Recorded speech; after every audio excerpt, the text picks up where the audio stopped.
saya akan datang dalam waktu dekat, tapi bukan hari ini. Dan itu sudah dikomunikasikan dengan pihak penyidik. Jadi tidak benar kalau saya mangkir. Itu prinsip.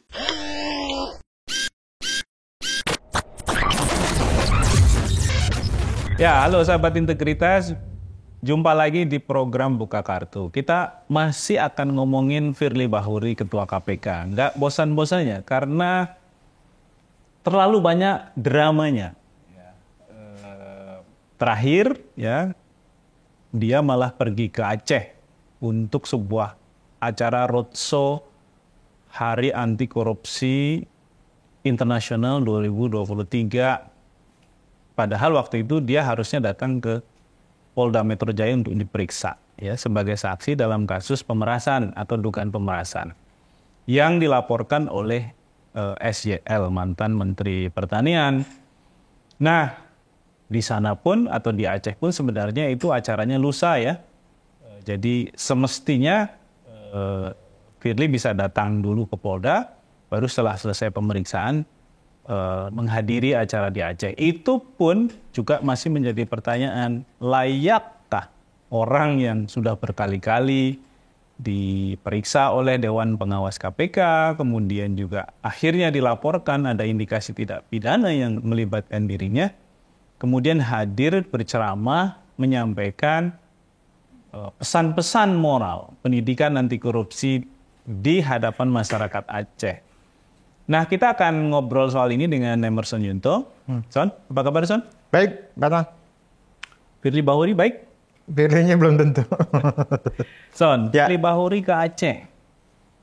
Sebagai Ketua KPK mewakili institusi yang besar ini, ya, dan berceramah di depan banyak halayak ramai, mengundang juga para siswa, ya, dari berbagai sekolah, dan menyampaikan pesan-pesan moral soal pentingnya pendidikan anti korupsi, pentingnya gerakan anti korupsi. Gimana, San? Ya, ini justru bertolak belakang dengan kasus yang sedang dialami oleh Firly, ya, yang dilaporkan oleh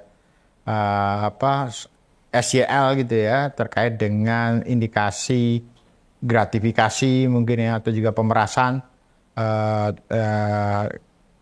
kepada Firly Bahuri. Jadi agak menurut saya agak ajaib gitu, ya, ngomongin soal integritas di hadapan banyak orang. Dia sendiri punya masalah soal integritas. Nah, di luar yang lain kan saya menyebutnya ini sebenarnya 11-12 dengan Anwar Usman. Anwar Usman kan punya persoalan etik gitu, ya, terkait dengan misalnya isu soal konflik kepentingan. Firly Bahuri juga pastinya ada persoalan etika di situ. Ketika dia diduga menerima uang gratifikasi atau suap atau melakukan pemerasan, kan sebenarnya ini tidak hanya bicara soal pidana korupsi, tapi juga persoalan soal etika. Nah, apa yang dilakukan oleh Firly ini juga jadi contoh buruk tuh buat proses penegakan hukum dan juga proses pendidikan bagi masyarakat. Orang yang punya masalah hukum itu bicara soal hukum yang seolah-olah dia adalah orang yang benar gitu, ya. Bicara soal menegakkan integritas padahal dirinya sendiri punya persoalan soal integritas. Jadi ini sesuatu yang menurut kita kontraproduktif gitu, ya, kontradiktif. Bagaimana ini kan ibaratnya gimana misalnya bicara soal mencegah maling tapi yang ngomong maling begitu. Nah ini yang kemudian perlu dilihat kembali. Itu dari sisi yang pertama. Kemudian yang kedua, ini kan di minggu ini rencananya akan ada panggilan berikut untuk. Son, sebelum kesana, inikah yang membuat sebenarnya program-program pemerintah, KPK, bahkan lembaga-lembaga penegak hukum lainnya yang mengedepankan aspek pendidikan anti korupsi, pentingnya pendidikan anti korupsi kepada masyarakat itu gagal? Ya. Karena kalau rujukannya misalnya kita ngomong soal strategi pembangunan tata kelola itu kan ada contoh dari atas gitu. Betul. Ya, tone from the top gitu. Atau toladan, ya. Toladan gitu, ya. Artinya dia nggak hanya berhenti di kata-kata saja. Betul. Tapi kan masalahnya hari ini sepertinya, ya, orang yang ngomong posisinya sangat strategis di Republik ini gitu ya. Tadi ada Anwar Usman, kemudian ada Firly Bahuri, bahkan presiden sendirilah ngomong ojo ke susu dalam pemilu, tiba-tiba anaknya yang muncul jadi cawapres gitu ya. Inikah yang sebenarnya membuat ya apapun intervensi programnya, kalau sudah bicara soal anti korupsi, para pejabat itu ya sebenarnya nggak punya legitimasi. Ya, ini yang disebut sebagai turn of the top ya. Jadi ini harus ada contoh gitu. Jadi semua program pencegahan, integritas, netralitas itu pastinya akan gugur kalau misalnya orang yang memberikan statement, kemudian yang mengajak gitu ya, atau menghimbau itu punya persoalan soal itu. Dia misalnya tidak netral, dia tidak punya integritas gitu ya, kemudian juga dia tidak anti korupsi. Jadi apa yang dikatakan itu gugur. Satu, gugur. Kemudian yang kedua, ini justru akan menimbulkan semacam nyinyiran mungkin ya, ketidaksukaan, kemudian menganggap kayak program-program yang dilakukan tuh mubazir. Jadi percuma ngomongin soal integritas kalau lo sendiri nggak punya integritas. Mungkin padahal itu udah ada budget negara ya. Betul, budget negara gitu. Jadi percuma lo ngomongin soal netralitas kalau lo sendiri nggak netral. Artinya apa yang dikatakan oleh pejabat gitu ya, mulai dari mungkin presiden, pimpinan KPK, itu pasti nggak akan jadi dipercaya oleh publik. Jadi kalau bahasa agama itu mungkin tergolong orang-orang yang munafik gitu ya. Apa yang dikatakan itu berbeda dengan fakta atau praktek yang dia lakukan. Son, ini kembali ke Firly ya. Mungkin nggak sebenarnya pimpinan KPK yang lain itu sudahlah batasi saja ruang geraknya Firly Bahuri. Karena tadi ya dirinya kan sedang disoroti oleh masyarakat. Mosok tampil mewakili KPK kemudian ceramah soal anti korupsi, ngomong soal Tuhan lah dan segala macamnya. Itu kan sebenarnya menyia-nyiakan ya dana negara ya. Karena dia kemana-mana itu kan pasti di-cover sama uang APBN ya yang dialokasikan kepada KPK, dan masyarakat pasti akan mikir, lu aja begitu, ceramahnya soal begituan. Jadi kayaknya sih sia-sia gitu ya. Nah, apakah mungkin supaya ini juga jadi satu strategi untuk juga memastikan KPK ini fungsi-fungsi dalam pemberantasan korupsinya, pencegahannya, pendidikan anti korupsinya tetap dipercaya oleh masyarakat, dilokalisir saja lah ya untuk isu-isu administrasi. Itu boleh lah gitu ya, karena masih menjadi ketua KPK. Tapi kalau udah mewakili KPK di forum-forum internasional bahkan, apakah mungkin misalnya keempat yang lain itu ngomong lah ke Firly, Fir, lu jangan kemana-mana dulu dong, lu kan lagi ngadepin kasus nih gitu. Ya, pertama mungkin problemnya karena Firly adalah ketua ya. Ini akan beda dengan kalau dia kapasitas sebagai anggota atau wakil ketua. Jadi ketua bisa melarang dia untuk memberikan, misalnya nggak usah pergi dulu, ikut aja proses hukum yang sedang berjalan. Masalahnya ini pertama adalah Firly sebagai ketua. Jadi mungkin kapasitas dia kan juga pengambilan keputusan, tanda tangan ini dan itu kan ada di ketua Firly gitu ya. Nah kemudian yang lain begini, pimpinan KPK itu tidak punya mekanisme seperti yang dilakukan oleh Hakim Konstitusi, bikin dissenting opinion.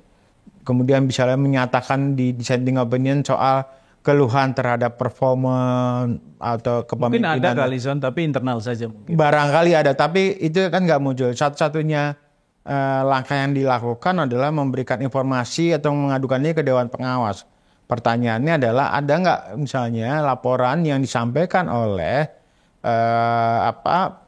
pimpinan KPK yang lain selain Firly kepada Dewan Pengawas mengeluhkan soal performanya Firly Bahuri, soal isu soal konflik kepentingan, atau misalnya indikasi-indikasi misalnya perbuatan yang dianggap melanggar etika gitu ya. Saya merasa sejauh ini yang dilakukan oleh pimpinan yang lain ya mungkin antara pasrah atau misalnya udahlah takut gitu ya, bukan takut mungkin saya nggak tahu apakah masa bodoh atau seperti apa, yang penting mereka nggak terlibat gitu. Nah, Tapi kan sebenarnya pimpinan KPK itu kolektif kolegial. betul. Prinsipnya. Nah, Jadi ini kan satu orang satu suara lah ya. iya Jadi harusnya lima-limanya punya hak yang sama. betul. Cuman kan problemnya kita nggak tahu peta 5 pimpinan itu berkubu dengan siapa gitu ya. Apakah berkubu dengan Pak Firly atau dengan kubu yang lain? Harusnya berkubu dengan kebenaran. Betul, harusnya berkubu dengan kebenaran. Walaupun sebenarnya di titik-titik tertentu sebenarnya kepergian Firly itu juga dianggap berkah juga barangkali di pimpinan KPK. Mungkin masih ingat kasus ISL, ada satu lagi mungkin yang terbaru yang Wamen, di mana proses pengambilan keputusan itu ketika pimpinan itu ketua KPK Firly Bahuri tidak ada di Jakarta begitu ya. Nah, Jadi mending pergi aja. mending pergi aja. Nah, sebenarnya ini yang bisa juga dilakukan oleh barangkali di internal mereka harus juga mendorong Firly harus mengikuti proses hukum yang sedang berjalan. Ketika dipanggil oleh oleh pihak penyidik kepolisian, dia datang. Ketika dipanggil oleh Dewan Pengawas, dia juga hadir memberikan keterangan. Yang kita lihat kan mulai ada upaya-upaya mangkir gitu, upaya untuk misalnya mengabaikan proses-proses ini. Jadi kalau besok sebenarnya juga dipanggil. Nah ini kita ngobrolin soal ini ya. Firly ini kan perkembangannya setelah dia mangkir di pemeriksaan yang kedua, pergi ke Aceh ya, yang pergi ke Aceh kemarin. Ini kan pada saat yang sama besok dipanggil juga oleh 2 lembaga yang berbeda. Betul. Satu Dewan Pengawas KPK, satu lagi Polda Metro Jaya gitu ya. Nah harinya sama. Nah, tapi Firly sudah memutuskan untuk datang ke Dewas, alih-alih datang ke Polda nih. Nah kalau sudah masuk ke wilayah hukum ini, ya sebenarnya mana yang harus didahulukan, Soal? Kalau antara hukum dan etika harusnya bisa proses hukum harus juga lebih awal ya. Jadi kan kalau etika bukan mengabaikan, tapi ini kan ketika dia melanggar hukum sebenarnya otomatis dia punya cacat atau punya masalah soal etika. Jadi bisa ngikut gitu ya, tanpa perlu ada pemeriksaan. Bahkan sebenarnya bisa juga diputuskan misalnya si ini dinyatakan terbukti melakukan pemerasan, ya itu akan ikut di proses etikanya. Jadi dianggap cacat etika. Nah harusnya yang dilakukan oleh Firly adalah ketika ada 2 panggilan itu dia harus prioritas ke proses hukum karena dia sudah lakukan itu upaya mangkir itu sebelumnya gitu ya, seminggu yang lalu.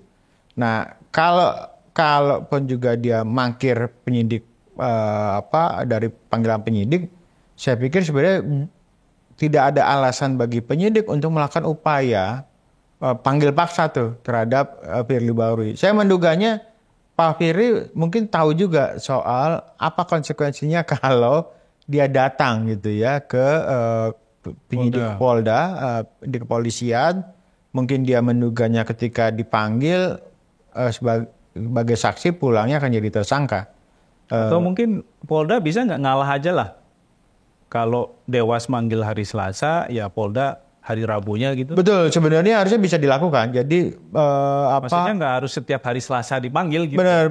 Mungkin karena udah jadi pola, yaitu kemudian kebetulan juga Dewas panggil, atau sebenarnya bisa juga Dewas menunda panggilan ini setelah panggilan dari Polda gitu.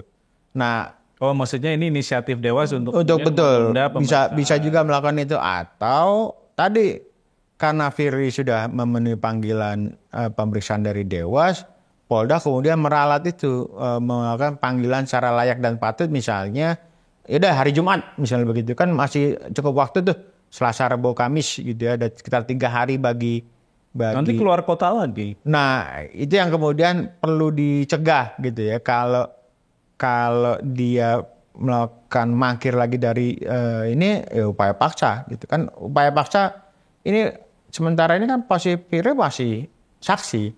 Ada nggak sih ceritanya pejabat publik di Indonesia sebagai backgroundnya penegak hukum itu dipanggil secara paksa? Ada nggak? Kalau ini pernah terjadi di kasus, ingat saya ada Susno 2J ya. Waktu ada proses pemanggilan, pemeriksaan, tapi dia mangkir, kemudian dipaksa gitu ya. Ini pernah terjadi, walaupun kita harus cek apakah kapasitas dia itu adalah pensiunan atau masih aktif. Masih aktif. Kalau Firly ini kan udah pensiun juga. Betul, tapi dia pimpinan KPK, jangan lupa. Gitu. Jadi secara jabatan dia masih pimpinan mungkin lembaga negara gitu ya. Apa yang dikhawatirkan oleh Polda Metro Jaya dengan memanggil secara paksa? Kalau heboh-hebohnya kan kayaknya publik juga tahu lah ya. Memilih mana yang harus di-support, mana yang harus dilepas gitu. Nah ini yang kemudian dilakukan oleh Polda, meminta KPK juga terlibat di sini dalam konteks mungkin koordinasi supervisi ya.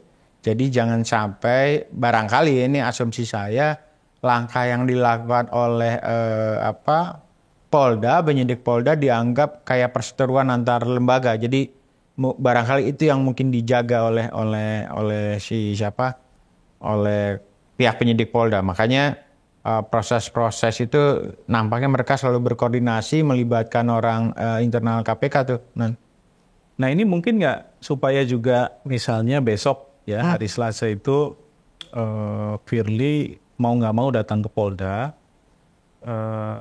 Karyoto sebagai Kapolda Metro Jaya itu koordinasilah ke Dewan Pengawas gitu ya, minta supaya Dewas itu membatalkan dulu pemanggilan dan pemeriksaan terhadap Firly Bahuri, baru kemudian setelah Polda meriksa silakanlah kemudian dijadwalkan lagi gitu. Toh kalau dari kantor Dewas ke Gedung Merah Putih itu kan dekat, jalan kaki ya, nggak harus bawa mobil juga gitu. Ya itu bisa aja dilakukan. Ini kan lagi-lagi bukan lobby, artinya mencari jalan keluar ya.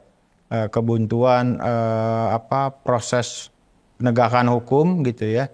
Sebagai orang hukum harusnya dia paham hukum gitu. Jadi yang didahulukan proses pemanggilan dari Polda, bukan Dewan Pengawas. Dewan Pengawas pasti juga akan maklum tuh kalau misalnya panggilan dari Dewas itu sementara belum dipenuhi karena Firly memenuhi panggilan dari kepolisian.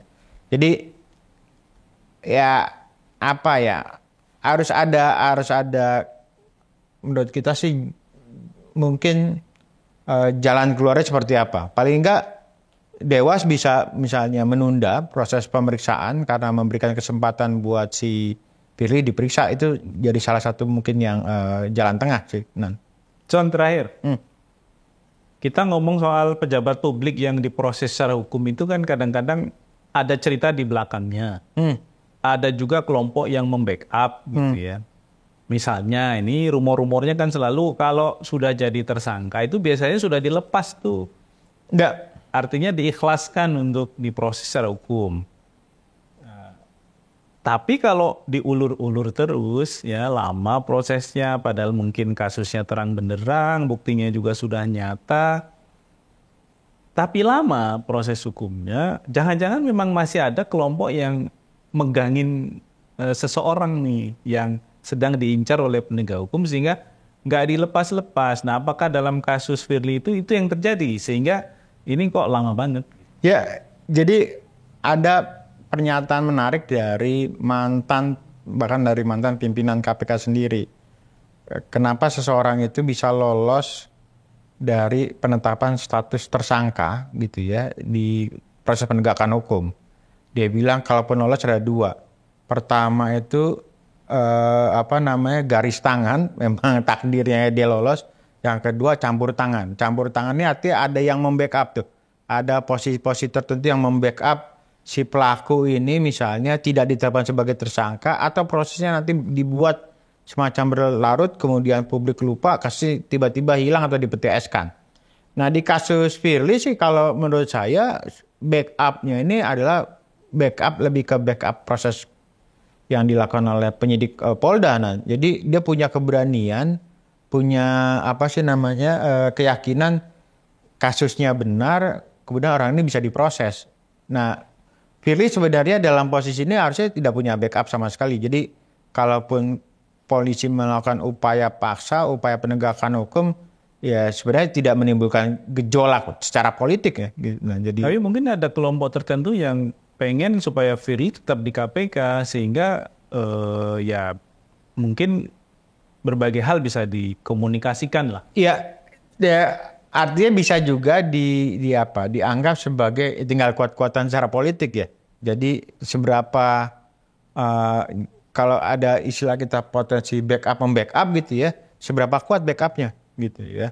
Padahal kalau dari sisi misalnya informasi awal dari misalnya si pelapor, ini kan sebenarnya buktinya udah cukup kuat. Jadi di titik-titik tertentu misalnya backup itu kalau posisi sudah cukup kuat, dia biasa akan melepas tuh secara perlahan ya. Jadi nggak mungkin saya melindungi ini kalau memang buktinya udah cukup kuat. Tapi kalau masih agak samar-samar, masih bisa digeser-geser, nah dia akan cengkram terus tuh. Apalagi ini sudah penyidikan ya. Sudah penyidikan. Pasti kalaupun Polda akhirnya diintervensi, ya keluarnya SP3 gitu ya. Harusnya SP3 kalau misalnya, tapi kan ini udah kadung ya. Proses pemeriksaan masih jalan, kemudian kita lihat juga nggak ada kendur. Kendur itu maksudnya ketika dipanggil, sebenarnya kalau indikasi kendornya proses penyidikannya begini. Minggu lalu dipanggil tidak memenuhi, mungkin ditundanya sampai tanpa ada kejelasan gitu. Bisa sebulan atau bahkan setahun lagi. Tidak diperiksa sama sekali. Nah ini kan seminggu setelahnya dipanggil lagi tuh untuk melakukan proses penyidikan. Artinya pertama masih jelas lah ya. Polisi punya keyakinan bukti yang cukup kuat. Kemudian yang kedua, saya yakin secara politik ada juga yang membackup kepolisian agar proses ya, agar proses bisa berjalan sebagaimana mestinya. Oke, Son. Kita tunggu saja ya. Minggu ini? Minggu ini seperti apa kasusnya, drama Firly Bahuri masih akan terus terjadi. Publik masih harap-harap cemas apakah akhirnya Ketua KPK ini menjadi salah satu ya, atau menjadi ya satu-satunya pimpinan KPK yang justru terjerat oleh pasal-pasal tindak pidana korupsi, ya sesuatu yang lembaganya sendiri punya tugas utama memberantasnya, melawannya. Sahabat integritas, jangan lupa subscribe ya channel kita, klik loncengnya, kemudian like juga jika memang sahabat integritas senang atau suka dengan konten-konten kita. Dan jangan juga lupa untuk menyampaikan atau memberikan komentar, catatan kritis, analisis teman-teman semua terkait dengan tayangan-tayangan yang kita sampaikan. Kita ketemu lagi di program Buka Kartu berikutnya. Sampai jumpa.